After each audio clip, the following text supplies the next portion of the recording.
I might just be a bum, okay? That's completely on the table, but anytime I've talked with a person with a corporate job, be it that I work at the establishment that they manage and they come and visit, or I'm hanging out with a friend of a friend that has a corporate job, they're usually the most bland bagel of a person the genetic pool has to offer. There definitely are people in corporate positions that have personality. I'll acknowledge that, but that's usually an underwhelming minority. Maybe it's just the nature of a job. Working in a corporate environment, I can only imagine that it probably restructures the person's DNA to where all the humor, it just slowly but surely exits the body. So then I told him, that's not a Ferrari, that's my Lamborghini. Ha ha ha. I actually haven't heard someone say something like that. The jokes they make are 3,000 times worse and way too boring for me to repeat. If I even quoted a corporate person's jokes,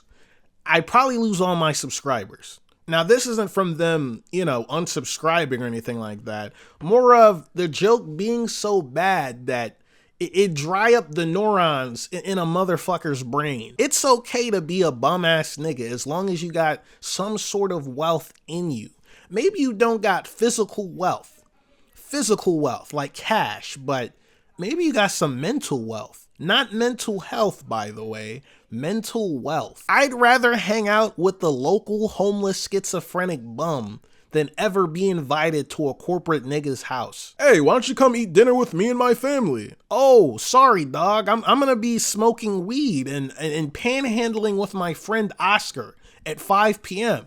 Yeah. Gotta catch that rush hour traffic, Y'all remember Soul Eater? Niggas turning into weapons and shit? I thought that was one of the coolest concepts ever. Like, imagine if your friend could turn into a scythe. I would be hoping every single day that a school shooter would just try me. Wait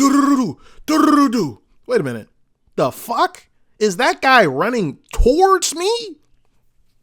Is that a fucking scythe? That anime had me thinking, what if I had the ability to turn other people into weapons? Like, instead of the person having the ability to turn themselves into a weapon, I could just turn someone into a weapon without their permission. Imagine you're trying to jump me with your homeboys and I just turn your ass into a metal bat. I turn your ass into a metal bat and just start beating the shit out of all your friends with you in my hand. Is defamation and libel even a thing anymore?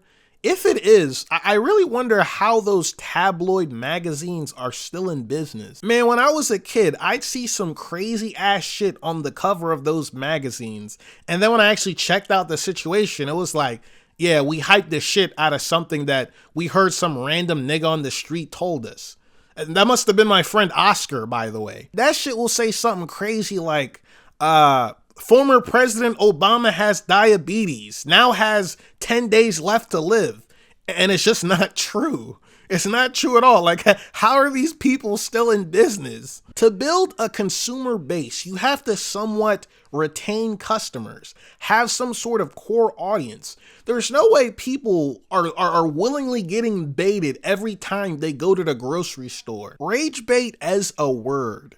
It's slowly becoming itself. Like, anytime you hear someone use the word rage bait, it's kind of like a form of rage bait in its own way. I remember making a video a couple of videos ago, and there were people in my comment section saying stuff like, ha, rent is due, huh? Premium rage bait.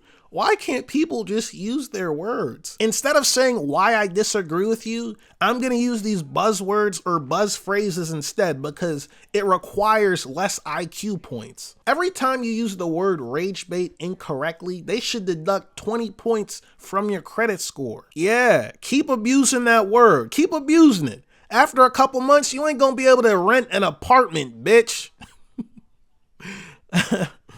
But yeah, that's all I had to say. Consider liking and subscribing. Yeah, have a good one.